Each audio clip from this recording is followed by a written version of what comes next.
Hello बच्चों, नमस्कार। कैसे हैं आप सभी? आशा करता हूँ आप सभी लोग अच्छे होंगे। हिंदी, जो कि हमारी मातृभाषा भी कहते हैं, हमारी राजभाषा भी बोली जाती है, तो उस हिंदी से ही आप लोगों के लिए ये एक बहुत बेहतरीन वीडियो है जिसमें हमने एक सीरीज़ की शुरुआत की है।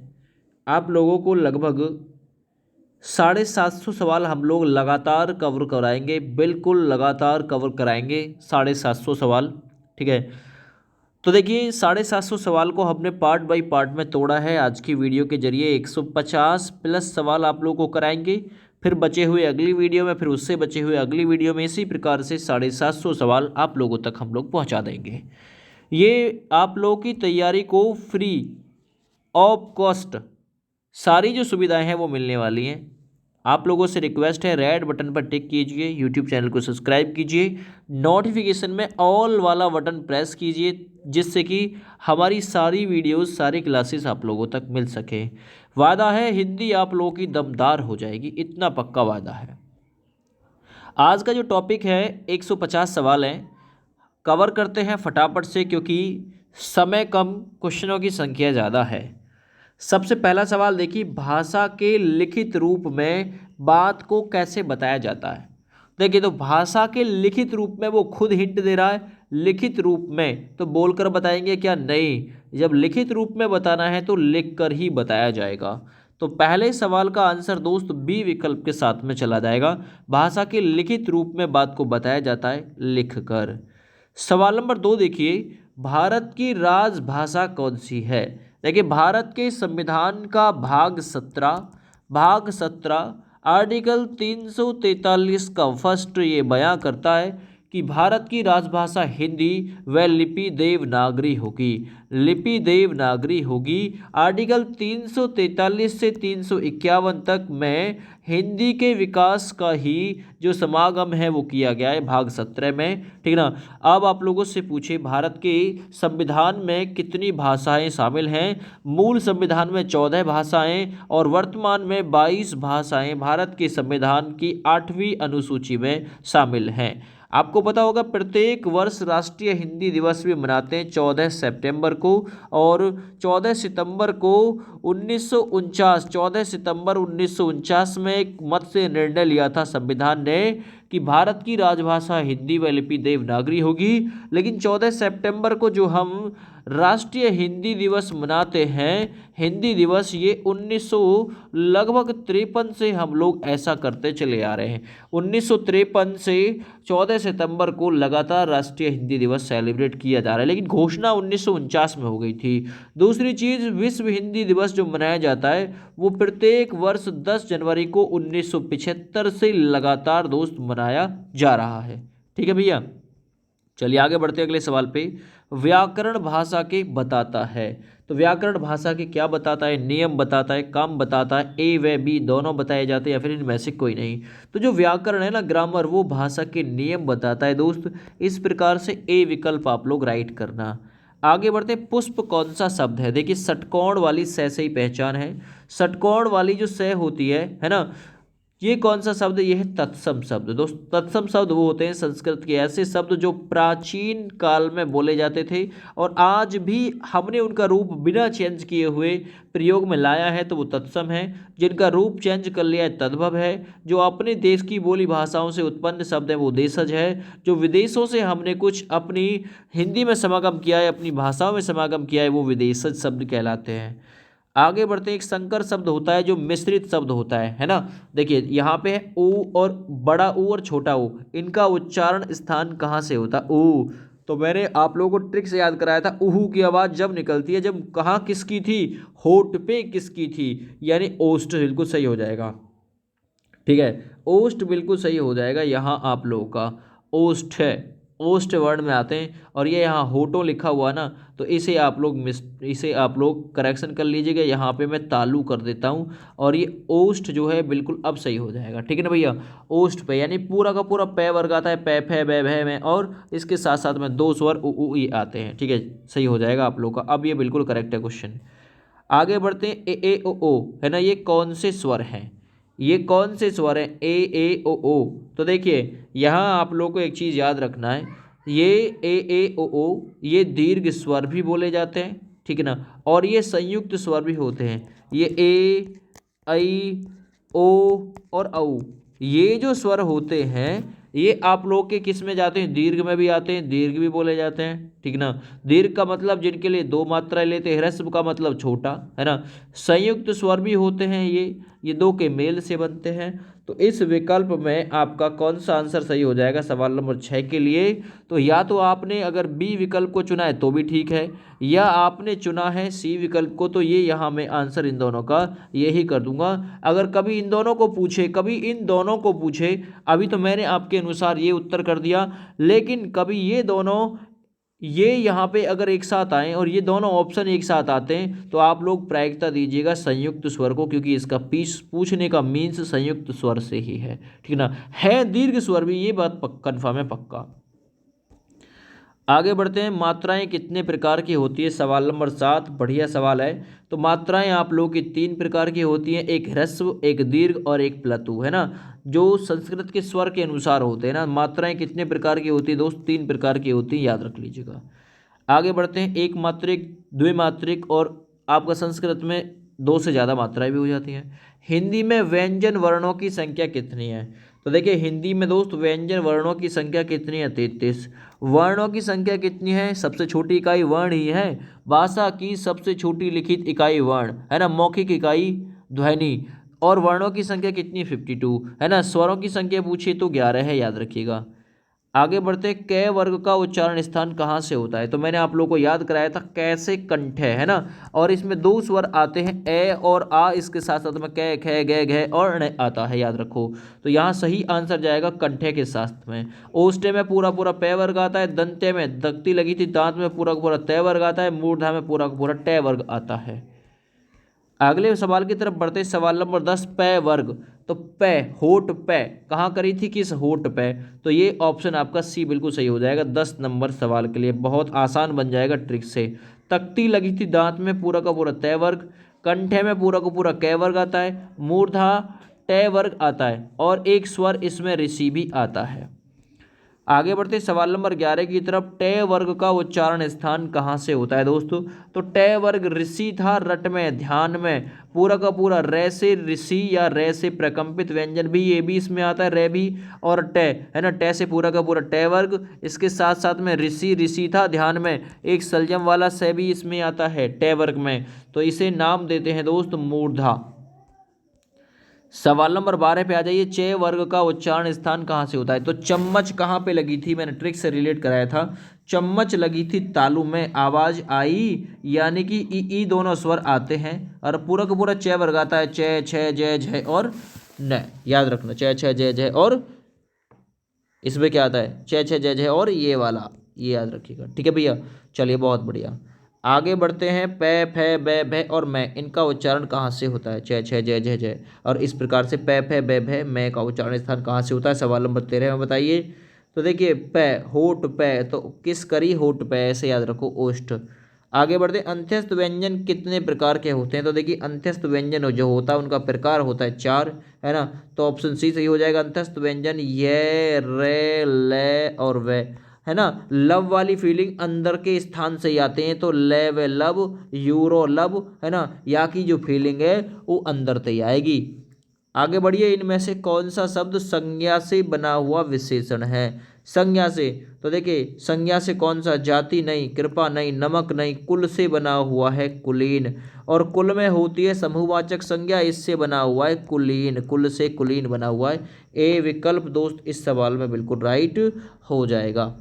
सवाल नंबर 16 पर आ जाते हैं, इनमें से कौन सा शब्द संज्ञा से बना हुआ विशेषण है? जापान संज्ञा से बना हुआ विशेषण नहीं जी। संज्ञा से बना हुआ विशेषण, दान नहीं, ये नहीं। आगे, ये यहाँ पे गुण से बना हुआ, गुण से बना हुआ गुणी हो सकता है। ये गुण किस में चला जाएगा? तो देखिए गुण, ये किस में चला जाएगा? ये संज्ञा में चला जाएगा, गुण, गुण से बना हुआ, यहाँ पे गुणी दे रखा है इसने, ठीक है ना भैया। तो शब्द संज्ञा से बना हुआ विशेषण है।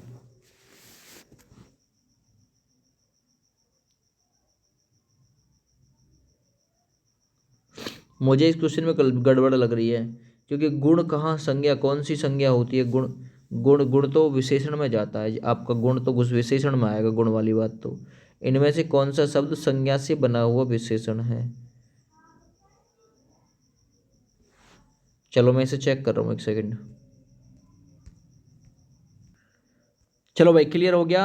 गुण में होती है संज्ञा, है ना। मैं आपको डेफिनेशन बताता हूँ। किसी जाति, द्रव्य, गुण, भाव, व्यक्ति, स्थान और क्रिया आदि के नाम को संज्ञा कहते हैं, है ना। तो गुण से गुणी फिर तो ठीक हो गया भाई। ठीक है, तो बी विकल्प राइट है, उसने सही दे रखा उसका उत्तर। इनमें से कौन सा शब्द संज्ञा से बना हुआ विशेषण नहीं है?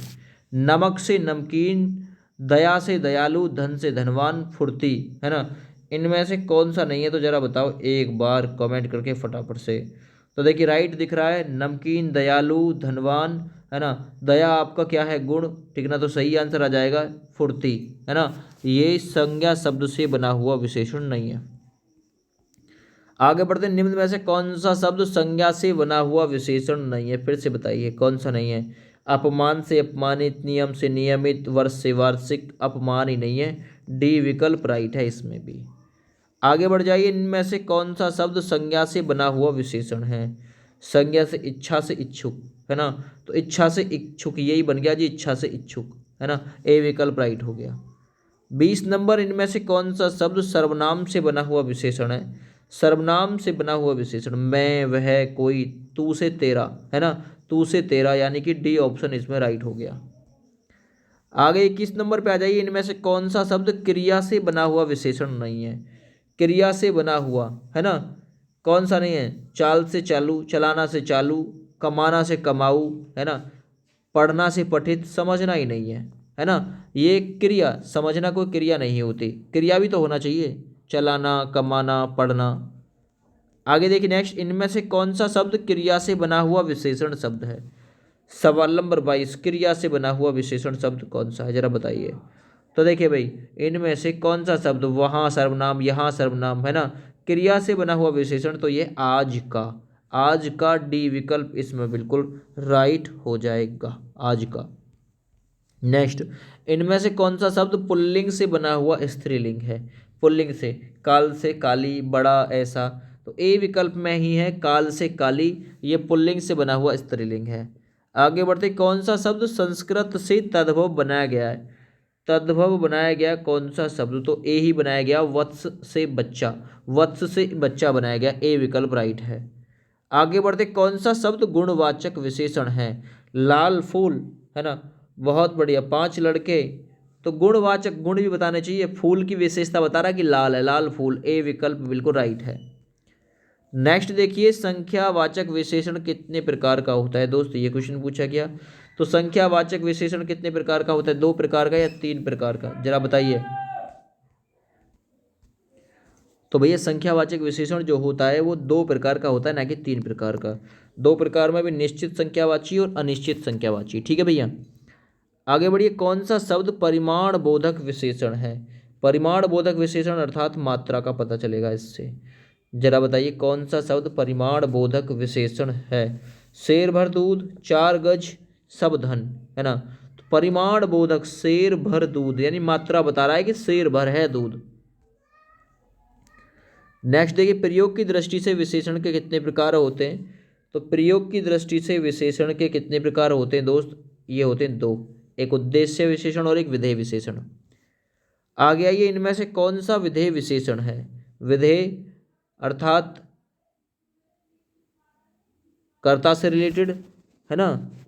उद्देश्य कर्ता से और विधेय क्रिया से, है ना। बहुत बढ़िया। तो इनमें से कौन सा है? मेरा लड़का आलसी है ना। मेरा लड़का आलसी है। तो विधेय विशेषण की मैंने पहचान भी बताई थी आपको। एक तो जो विशेषण शब्द है वो बिल्कुल हेल्पिंग वर्ब के साइड में होगा। तो मेरा लड़का आलसी है, यही इसमें विधेय विशेषण है। 29 नंबर का ए विकल्प राइट है। 30 नंबर देखिए, इनमें से कौन सा मूल शब्द है जो मूल अवस्था में है? तो मूल अवस्था में इनमें से कौन सा है? तो वो है भैया सुंदर, है ना। सुंदरतर बन जाएगा और सुंदरतम बन जाएगा फिर इसका।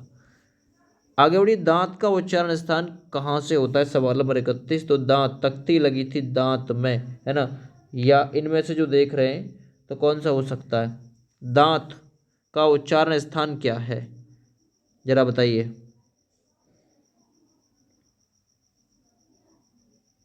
दांत, दांत वर्ड बोल रहा है, ये एक वर्ड बोल रहा है दांत।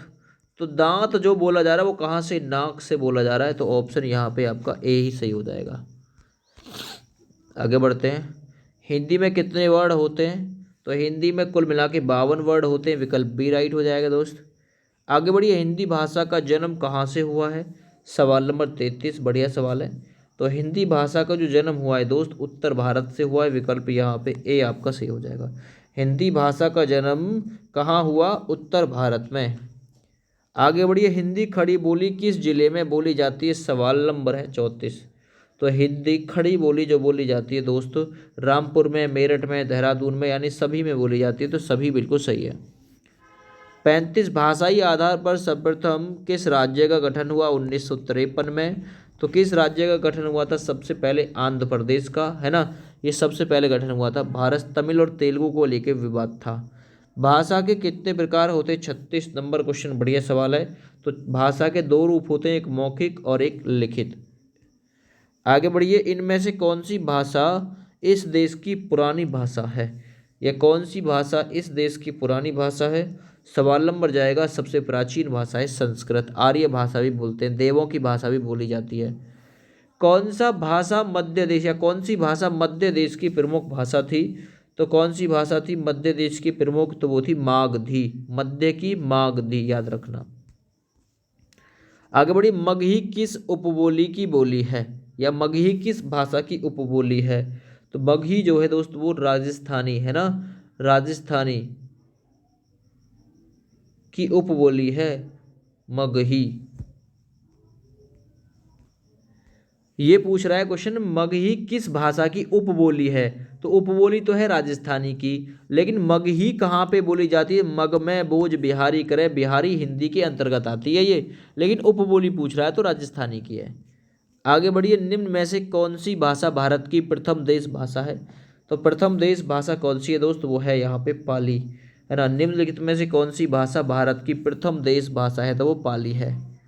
आगे बढ़ते, दक्षिण भारत में हिंदी प्रचार सभा का मुख्यालय कहाँ पे था, तो दक्षिण भारत में हिंदी प्रचार सभा का जो मुख्यालय था वो था चेन्नई, याद रखना। बी विकल्प बिल्कुल राइट हो जाएगा इस सवाल में। आगे बढ़ते हैं इसी क्रम में, हिंदी भाषा किस लिपि में लिखी जाती है, सवाल नंबर धीरे धीरे आगे 42 पे। तो हिंदी भाषा लिखी जाती है दोस्त, वो देवनागरी लिपि में लिखी जाती है, और देवनागरी जो लिपि लिखी जाती है वो बाईं ओर से दाईं ओर लिखी जाती है। आगे बढ़िए, निम्नलिखित में से कौन सी भाषा देवनागरी लिपि में लिखी जाती है, देवनागरी लिपि में वर्णों की संख्या 52 आप लोगों से पूछा जा सकता है, ठीक है ना। तो कौन सी भाषा है, सही आंसर मराठी भी देवनागरी लिपि में लिखी जाती है। अधिकतर भाषाओं की लिपि ब्राह्मी है। उच्चारण में वायु प्रक्षेपण की दृष्टि से व्यंजनों के कितने भेद होते हैं, है ना। तो पूछ सकता है उच्चारण में वायु प्रक्षेपण की दृष्टि से कितने भेद होते हैं, तो 2 भेद होते हैं, याद रखिएगा व्यंजन के, ठीक है ना भैया। बी विकल्प बिल्कुल सही आंसर हो जाएगा। अघोष सघोष, आगे बढ़िए, तय ध्वनि का सही उच्चारण स्थान क्या होता है, तो तय से तख्ती, तख्ती लगी थी दांत में, है ना, तख्ती लगी दांत में, और फिर कही लय साले, लय और से और पूरा का पूरा इसमें आएगा तय थे, है ना, दे धे और ने, याद रखो ये चीज़। आगे बढ़ते हैं, वे का उच्चारण स्थान कहाँ से होता है, वे का उच्चारण तय से मूर्धा, चम्मच तालू में, कैसे कंठ है, वे और फे, है ना, ये वफ दांतों पे रखते हैं, वर्फ दंतोष्ठ है, दांत प्लस ओष्ठ, याद रखो।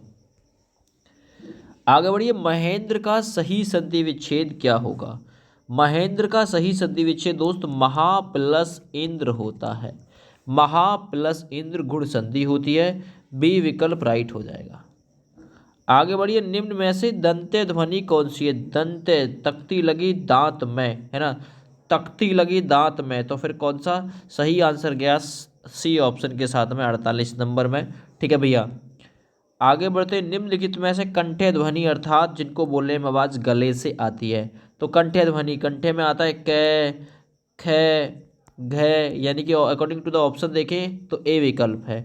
वैसे आता है कै, खे, गे, घे और ये वर्ण है, याद रखो ये चीज़ ये आती है, ठीक है ना, कंठ्य में। और दो स्वर आते हैं ए और आ। आगे बढ़िए, दक्षिणी भारत को या दक्षिणी भारत में हिंदी प्रचार सभा का मुख्यालय कहाँ पे स्थित है? 50 नंबर सवाल ये है, तमिलनाडु की राजधानी चेन्नई में दक्षिण भारत में हिंदी प्रचार सभा का मुख्यालय है। आगे बढ़ते हैं, हिंदी भाषा किस लिपि में लिखी जाती है? ऑलरेडी आ चुका है ये क्वेश्चन। देवनागरी लिपि में, पंजाबी गुरमुखी लिपि में लिखी जाती है, अंग्रेजी रोमन लिपि में लिखी जाती है। निम्नलिखित में से कौन सी भाषा देवनागरी लिपि में लिखी जाती है? एक बार फिर क्वेश्चन रिपीट हुआ, मराठी है सही आंसर। आगे बढ़ते हैं, उच्चारण में वायु प्रक्षेपण की दृष्टि से अघोष सघोष दो होते हैं, बी विकल्प बता दिया था मैंने। आगे बढ़िए, तय ध्वनि का उच्चारण तख्ती लगी दांत में, आपका ये वाला विकल्प हो गया। नेक्स्ट वे, ये रिपीट हो गए कुछ क्वेश्चन इसमें, मुझसे ज़्यादा मतलब 2 बार टाइप हो गई ये। आगे बढ़ते हैं, महेंद्र, ये मैंने आप लोगों को बताया था, इसमें महा प्लस इंद्र, इसका भी बता दिया है मैंने। नेक्स्ट, क का योग क्या होता है? जो क वर्ण बनता है वो किस किस के योग से बनता है? जो क वर्ण बनता है दोस्त, उसमें आधा तो क होता है प्लस ए से अनार होता है। इस प्रकार से आप लोग का सी विकल्प 57 नंबर क्वेश्चन के लिए दोस्त बिल्कुल राइट हो जाएगा। आगे बढ़ते हैं, 58 नंबर, ऊष्म और संयुक्त किसके प्रकार होते हैं? ऊष्म जिसको बोलने में हीट निकलती है, संयुक्त जो दो के जुड़ाव से बना हो ऊष्म व्यंजन होते हैं तीनों प्रकार की, सलजम, षटकोण और सपेरा, है ना। संयुक्त व्यंजन क्या होते हैं? संयुक्त व्यंजन आपको पता होगा, छत्रक, त्रिशूल, ज्ञानी और सहस्राब, ये संयुक्त व्यंजन होते हैं, है ना। तो ऊष्म और संयुक्त व्यंजन के प्रकार होते हैं, बी विकल्प राइट हो जाएगा। स्पर्श व्यंजन कितने होते हैं? मैंने बताया था ऑलरेडी आपको इसके बारे में। यदि स्पर्श व्यंजन पूछे तो 25, और जब 25 ऑप्शन में ना हो तो तब ऑप्शन इसका 27 सही होगा। अगर 25 व 27 दोनों ही ऑप्शन में हो तो प्रायिकता 25 को मिलेगी स्पर्श व्यंजन में, ठीक है भैया। आगे बढ़ते हैं, स का कौन सा स्थान होता है? संयम वाली स, तो मैंने बताया था इसके बारे में। संयम वाली स जो होती है, तीनों प्रकार की स और है, सलजम, षटकोण, सपेरा और है हलकारा, ये जाते हैं आपके उस व्यंजन में। तो यहाँ आप लोग बी विकल्प राइट कर दोगे। 61 नंबर देखिए, त्रय वर्ण किसके योग से बना है? त्रय त्रिशूल, है ना। और ये डिक्शनरी में तय वर्ण के बाद आता है त्रय त्रिशूल, है ना। तो इसमें जो मिला हुआ रहता है आधा तय प्लस रे, और रे में भी आधा फिर ए मिला हुआ मिलेगा। इस प्रकार से विकल्प आप लोग का बी बिल्कुल 61 नंबर में राइट हो जाएगा, ठीक है ना। कभी कभी आप लोग को केवल इतना मिलेगा, आधा तय प्लस रे त्रय, ये मिलेगा आप लोग को, है ना। तो ये भी राइट है, और ये ए भी लगा हुआ तो भी राइट है। आ गया, ये इनमें से किस शब्द में वर्ण संबंधी अशुद्धि है? वर्ण संबंधी अशुद्धि किस में है? 62 नंबर सवाल जरा बताइए, वर्ण संबंधी अशुद्धि किस में है? देखिए यहाँ ये अनाधिकार लिखा हुआ है, ये स्थान लिखा हुआ है, ये अमरूद लिखा हुआ है, ये अनुकूल, ये जो अनुकूल है ना इसमें अशुद्धि है। कैसे? अनुकूल में कुछ इस प्रकार से आएगा, अनुकूल, है ना। चलिए, और मुझे जो है जो अनाधिकार लिख रहा है इसमें भी गलत लग रहा है, क्योंकि ये अंधिकार लिखा जाता है, वर्ड अंधिकार लिखा जाता है, ना कि अनाधिकार लिखा जाता है, ठीक है। एक बार सर्च कर लेता हूँ इसे, अगर कुछ ऐसा है तो, ठीक है। एक सेकंड रुक जाइए।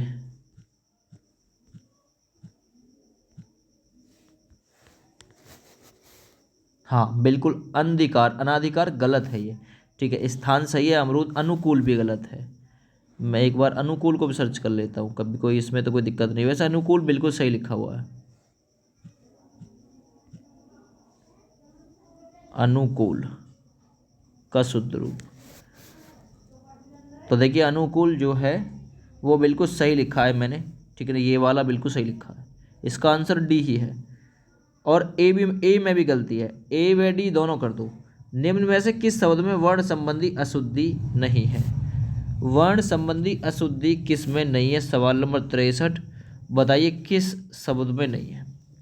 देखिए ये यहाँ पे लिखा हुआ है अध्ययन, तो अध्ययन में नहीं है। यहाँ पे अधीन बिल्कुल सही लिखा हुआ है, इसमें कोई अशुद्धि नहीं है। अध्ययन कैसे लिखा जाता है? ए आधा ध ये न, अध्ययन, ठीक है ना। उज्ज्वल, ऊ आधा जय, फिर से आधा जय, वैल उज्ज्वल। अब ये जो यहाँ लिखा हुआ आगामी, ये आगामी होता है या आगामी होता है, इसका आप लोग और कंक्लूजन निकालिए। 2 का मैंने निकाल दिया है, जरा निकाल के बताइए जल्दी फटाफट से, आप लोग भी पढ़ रहे हो यार।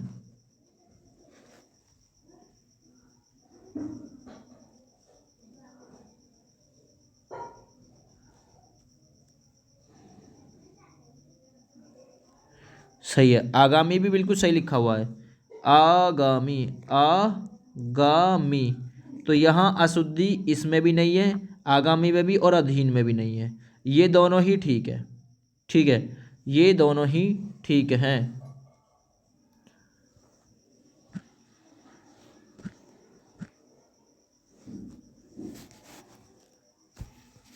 ठीक है भैया, तो इसका आंसर आप लोग बी व सी दोनों कर सकते हैं। आगे बढ़िए, इनमें से किस शब्द में लिंग प्रत्यय संबंधी अशुद्धियां हैं? लिंग प्रत्यय संबंधी अशुद्धि किस विकल्प में है, जरा बताओ।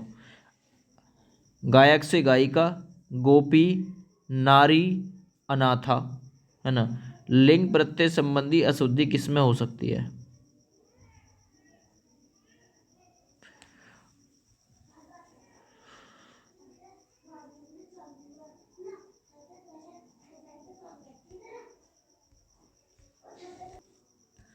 इस क्वेश्चन में मिस्टेक है, इसे आप लोग स्किप कर सकते हैं, है ना। इस क्वेश्चन में मिस्टेक है, इसे आप लोग क्वेश्चन को स्किप कर दीजिए 64 नंबर को।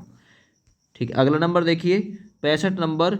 इनमें से किस शब्द में समास संबंधी अशुद्धि, जिसमें समास नहीं है, आत्म पुरुष में, है ना, और यहाँ पे कौन कौन से में, इकलौता में या एक तारा में। तो देखिए इकलौता में भी समास होता है, निर्दोष में भी, है ना। ये समास संबंधी अशुद्धि इसी में है। एक तारा, एक तारा कोई समास नहीं होता, इसलिए अशुद्धि है। आगे बढ़ते हैं, इनमें से किस शब्द में हलंत संबंधी अशुद्धि नहीं है? तो देखिए हलंत संबंधी अशुद्धि, हलंत लगा हुआ है, अगर इनमें हलंत लगा हुआ रहता तो बिल्कुल सही होते, लेकिन एक ही वर्ड में हलंत संबंधी अशुद्धि नहीं है, ए विकल्प में। आगे बढ़ते हैं, इनमें से किस शब्द में चंद्र बिंदु संबंधी अशुद्धि है? चंद्र बिंदु संबंधी अशुद्धि देखो ये रही, और सब में तो चांद बिंदी रखी हुई है ना, तीनों में, एक में नहीं, पहुंच में। आगे बढ़ते हैं, इनमें से अल्प विराम चिन्ह कौन सा है? अल्प विराम चिन्ह, वह रोज आता है, यह हाथी है। अल्प विराम तो देखिए ये दिख गया, अल्प विराम इसे कहते हैं। 68 नंबर में ए विकल्प बिल्कुल दोस्त यहाँ पे आपका राइट आंसर हो जाएगा। आगे आइए, इनमें से योजक चिन्ह कौन सा है? योजक चिन्ह बताइए। देखिए ये तो है अल्प विराम, ये है पूर्ण विराम, ये रहा योजक चिन्ह। नेक्स्ट अगला सवाल, संज्ञा के कितने भेद होते हैं? ये क्वेश्चन आप लोगों से पूछे तो संज्ञा के भेद होते हैं दोस्त 5। व्यक्तिवाचक, व्यक्ति, जाति, भाव, समूह और द्रव्य। ये जातिवाचक है, इसके 2 उपभेद होते हैं, द्रव्य और समूह। प्राचीन मान्यता के अनुसार संज्ञा 5 प्रकार की होती है, आधुनिक मान्यता के अनुसार संज्ञा 3 प्रकार की, व्यक्ति, जाति, भाव।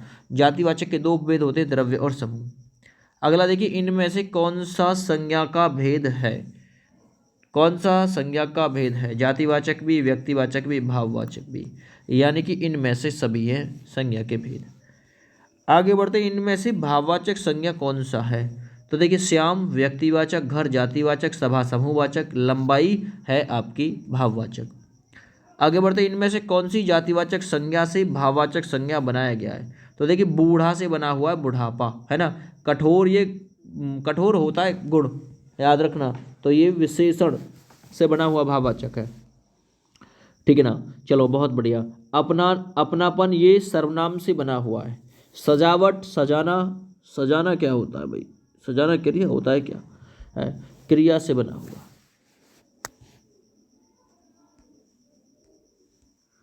आगे बढ़ते हैं, इनमें से कौन सा शब्द समूहवाचक संज्ञा से रिलेटेड है? सोना द्रव्यवाचक, मिठास भाववाचक, सभा है समूहवाचक। आगे बढ़िए, इनमें से लिंग के भेद कौन सा है? स्त्रीलिंग, पुल्लिंग, नपुंसक लिंग, इनमें से सभी। 75 नंबर में आपका डी विकल्प बिल्कुल राइट हो जाएगा।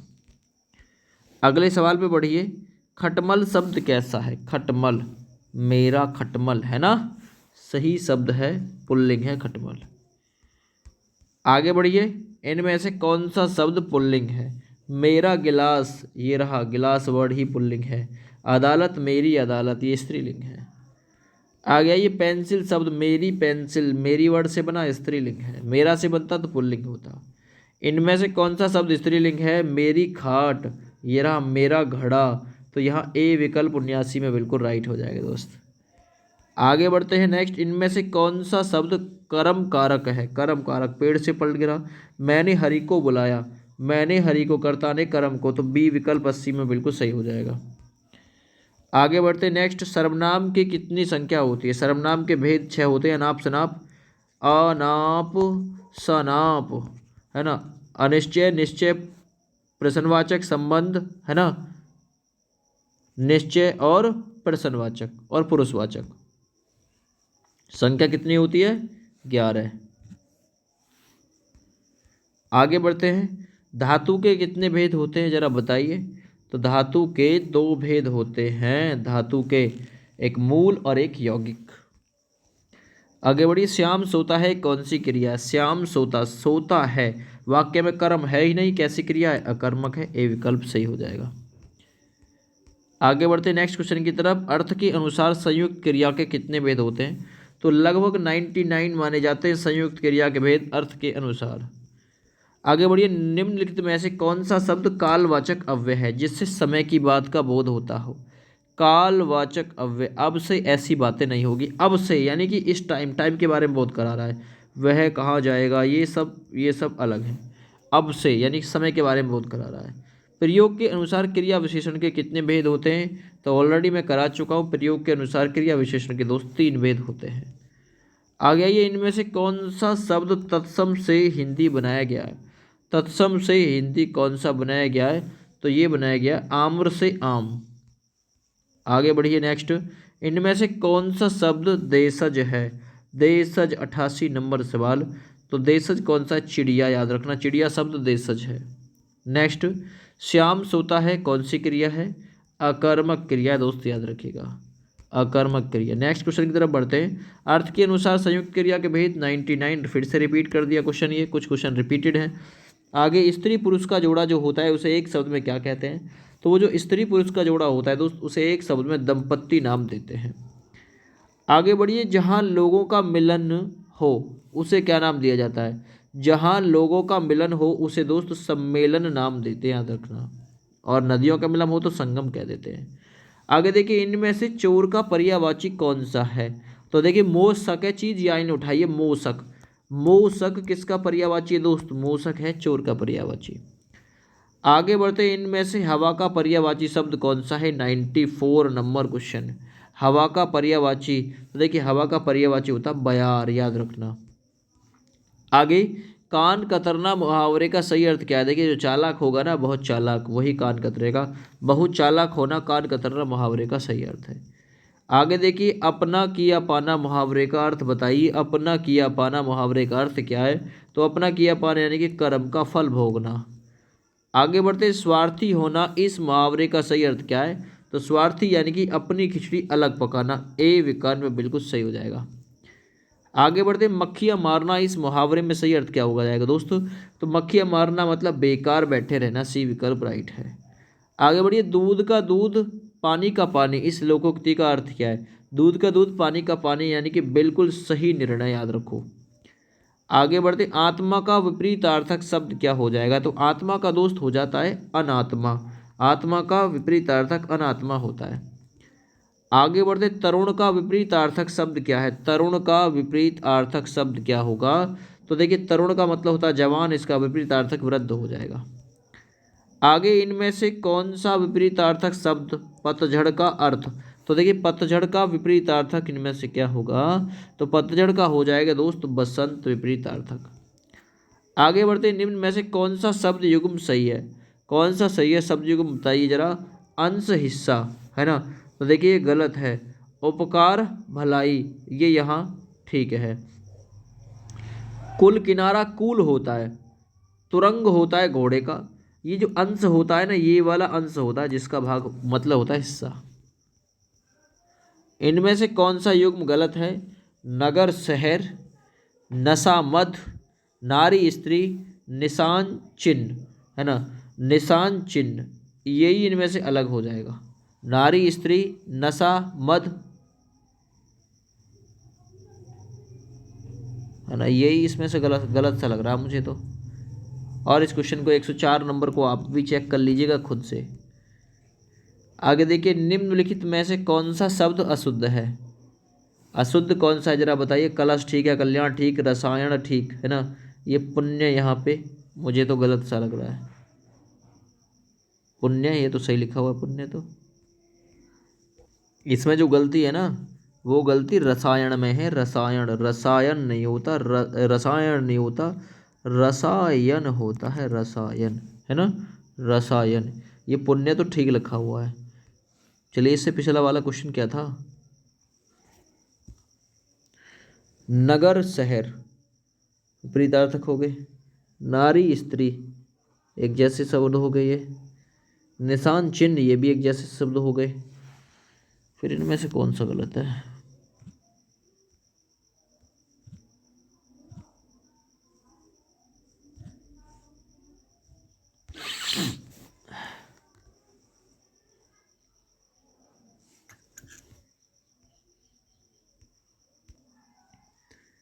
आगे देखिए, इनमें से कौन सा शब्द अशुद्ध है? अशुद्ध शब्द बताओ तो यही है आपका रसायन। ठीक है, आगे बढ़िए। कौन सा शब्द इनमें से शुद्ध कौन सा है? शुद्ध शब्द है इनमें से प्राण, 106 नंबर।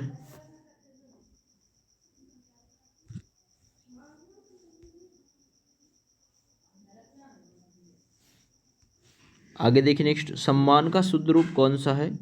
107 नंबर सवाल। तो सम्मान से आदम है, मैं आने सम्मान होता है। 108, निम्नलिखित में से अल्प प्राण वर्ण कौन सा है? सवाल नंबर 108 है। तो देखिए, सवाल नंबर 108 में सही आंसर हो जाएगा अल्प प्राण 1, 3, 5 ये होते हैं। तुम, तुमने और तुम लोगों, यह वाक्य किस वचन से है? तो ये जो वाक्य है किससे है? तुम, तुमने, तुम लोगों, यानी बहुवचन ज़्यादा के बारे में बोध हो रहा है। आ गया ये, ग्रीस में कौन सी संधि है? ग्री प्लस ईस, यानी कि संधि का नाम होगा दीर्घ संधि। आगे बढ़िए, सिर तोड़ में कौन सा समास है? सिर को तोड़, सिर को तोड़ यानी कर्ता ने कर्म को, कर्म तत्पुरुष है। आगे बढ़िए, महात्मा, महान है जो आत्मा, यानी महात्मा में कर्मधारय समास है। 112 का नंबर हो जाएगा बी विकल्प। आगे बढ़िए, पत्र लेखन कितने प्रकार के होते हैं पूछा जाता है। तो पत्र लेखन जो होता है 3 प्रकार का होता है, याद रखिएगा। आगे बढ़ते हैं, हिंदी के प्रसिद्ध कहानीकार कौन है? तो दोस्त, हिंदी के प्रसिद्ध कहानीकार हैं मुंशी प्रेमचंद, याद रखो। तितली उपन्यास के लेखक कौन है? तितली उपन्यास के लेखक है जयशंकर प्रसाद जी। आगे बढ़ते, तितली उपन्यास के लेखक जयशंकर प्रसाद। नेक्स्ट, इनमें से अलंकार के कौन सा भेद है? इनमें से अलंकार का कौन सा भेद है? देखिए, अलंकार के 2 भेद होते हैं, एक शब्दालंकार, एक अर्थालंकार। तो ए विकल्प राइट है। आगे देखिए, अर्थालंकार के लगभग कितने भेद माने जाते हैं? तो अर्थालंकार के लगभग 12 भेद माने जाते हैं, बी विकल्प बिल्कुल राइट हो जाएगा। नेक्स्ट देखिए, इनमें से रस का कौन सा भेद है? रस मतलब आनंद। रस की संख्या कितनी है? 9। भरत मुनि के अनुसार रसों की संख्या 8, 11 तक हो जाती है रसों की संख्या। रस का मतलब आनंद से होता है ना। तो देखिए, रसों का भेद इनमें से कौन सा? उल्लेख, याद रखो ये चीज़। ठीक है, रस का भेद उसके अंतर्गत आते हैं। इनमें से अर्थ के अनेकार्थी शब्द क्या हैं? कारण मतलब धन, ये अनेकार्थक शब्द है। हिंदी किस भाषा परिवार की भाषा है? तो हिंदी आप लोगों को पता होगा भारोपीय परिवार की भाषा है। 4 भाषाई परिवार हैं भारत में। भारत में सर्वाधिक बोली जाने वाली भाषा कौन सी है? तो सबसे ज़्यादा बोली जाती है दोस्त हिंदी भारत में, विश्व में चौथे स्थान पे। हिंदी भाषा का जन्म हुआ है, हिंदी भाषा का जन्म हुआ है कौन सा? 123 नंबर सवाल। तो हिंदी भाषा का जन्म हुआ है अपभ्रंश से, याद रखेगा, है ना। हिंदी बोले जाने के मामले में कौन से स्थान पे है? ज़रा आप लोग मुझे कमेंट करके बता दीजिए। हिंदी भाषा बोले जाने के मामले में कौन से स्थान पर है?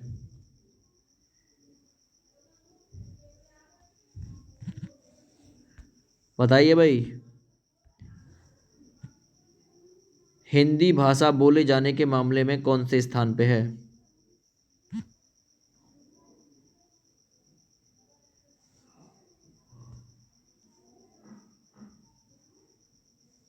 तीसरे स्थान पे है हिंदी, है ना, चौथे पे नहीं है।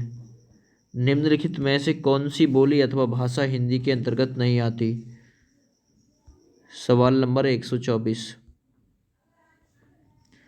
तो सही आंसर जाएगा तेलुगु, डी ऑप्शन राइट है। आगे बढ़ते हैं। हिंदी की विशिष्ट बोली ब्रज भाषा किस रूप में अधिक प्रसिद्ध है? तो वो काव्य भाषा के रूप में अधिक प्रसिद्ध है। आगे बढ़िए। भारतवर्ष में हिंदी को आप लोग किस वर्ग में रखोगे? तो राजभाषा के वर्ग में। 1955 में गठन हुआ था राजभाषा आयोग का, बीजी खैर अध्यक्ष थे। ढूंढाली बोली कहाँ पे बोली जाती है, पूछी जाती है। तो ढूंढाली बोली जब बोली जाती है पूर्वी राजस्थान में बोली जाती है। आगे बढ़ते हैं। ब्रजबुली नाम से जानी जाती है, ब्रजबुली नाम से किसे जानते हैं? पुरानी बांग्ला को ब्रजबुली के नाम से जानते हैं। निम्नलिखित में से कौन सी भाषा देवनागरी लिपि में लिखी जाती है? 129 नंबर सवाल। तो देवनागरी लिपि में लिखी जाती है मराठी।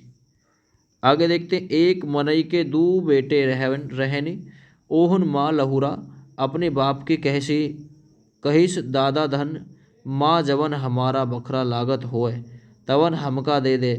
यानी एक मनई के दो बेटे, यानी एक आदमी के दो बेटे हों। ठीक है। तो 130 नंबर सवाल। कौन सी बोली है ये अवधी बोली है, अवधी। रामायण इसी में लिखी हुई है, रामचरितमानस इसी में लिखी हुई है, रामायण तो संस्कृत में है। आगे देखिए। निम्नलिखित में से कौन सी भाषा संस्कृत की अपभ्रंश है? सवाल नंबर 131। तो सही आंसर है पाली भाषा। आगे बढ़िए। नेक्स्ट। अधिकतर भारतीय भाषाओं का विकास किस लिपि से हुआ है? जो अधिकतर भारतीय भाषाओं का विकास हुआ है दोस्तों वो ब्राह्मी लिपि से हुआ है। 133। हिंदी भाषा किस लिपि में लिखी जाती है? तो जो हिंदी भाषा है वो देवनागरी लिपि में लिखी जाती है। वर्तमान हिंदी का प्रचलित रूप क्या है? तो वर्तमान हिंदी का प्रचलित रूप है खड़ी बोली। अगला। हिंदी भाषा की बोलियों के वर्गीकरण के आधार पर छत्तीसगढ़ी बोली कैसी है? तो अब छत्तीस पूर्वी है ना, तो ये पूर्वी हिंदी के अंतर्गत आती है। नेक्स्ट। निम्नलिखित में से कौन सी पश्चिमी हिंदी की बोली है? 136 नंबर सवाल। तो पश्चिमी हिंदी की बोली है बघेली। आगे बढ़ते। भारतीय संविधान में किन अनुच्छेदों में राजभाषा संबंधी प्रावधान दिए हुए हैं? वो 343 से 351 तक। आगे बढ़ते हैं। दक्षिणी भारत या हिंदी प्रचार सभा का मुख्यालय कहाँ पे है? ऑलरेडी बचा चुका हूँ, चेन्नई में है। हिंदी भाषा के विकास का सही अनुक्रम कौन सा है? तो पाली से प्राकृत, अपभ्रंश और फिर हिंदी बनी थी। ए विकल्प बिल्कुल राइट है। नेक्स्ट देखिए। अगला। संविधान के अनुच्छेद 351 में किस विषय का वर्णन है? तो हिंदी के विकास के लिए निर्देश दे रखे 351 में। ब्रज भाषा है, तो ब्रज भाषा जो है दोस्त वो पश्चिमी हिंदी के अंतर्गत आती है ना, ब्रैबुक खरा हरियाणा में। आगे देखिए। मगही किस भाषा की बोली है? मग में बोझ बिहारी करे, है ना, तो बिहारी हिंदी की बोली है दोस्त। आगे बढ़ते हैं। हिंदी खड़ी बोली किस अपभ्रंश से विकसित हुई है? तो ये सौरा सैनी अपभ्रंश से विकसित हुई है, याद रखो। नेक्स्ट। भाषा के आधार पर भारतीय राज्यों का पुनर्गठन संरचना कब हुआ था? तो भाषा के आधार पर भारतीय राज्यों की पुनः संरचना की गई थी 1956 में, याद रखिएगा 1956 में। लेकिन भाषा के आधार पर सबसे पहले 1953 में राज्य बनाया गया था आंध्र प्रदेश। भाषाई आधार पर सबसे पहले किस राज्य का गठन हुआ? Andhra Pradesh. Option number D सही हो जाएगा। आगे बढ़ते हैं। बघेली बोली का संबंध किस उपभाषा से है? बघेली बोली का संबंध अब छत्तीस पूर्वी अवधी बघेली उसी में जाती है। आगे आइए। किस तिथि को हिंदी को राजभाषा का दर्जा दिया गया था? 14 सितंबर 1949 को हिंदी को राजभाषा का दर्जा दिया गया था। आगे। वर्ष 1955 में गठित प्रथम राजभाषा आयोग के अध्यक्ष कौन थे? तो प्रथम राजभाषा आयोग के अध्यक्ष थे बीजी यानी बाल गंगाधर खैर। आगे बढ़ते हैं। भारतीय संविधान की 8वीं अनुसूची में शामिल भाषाएं कितनी हैं? 22 भाषाओं को जगह दी गई है। हिंदी की आदि जननी किसे कहा जाता है? तो हिंदी की आदि जननी दोस्त संस्कृत को बोला जाता है। ये विकल्प राइट हो जाएगा। ठीक है। 150 सवाल आप लोग के कवर हो चुके हैं।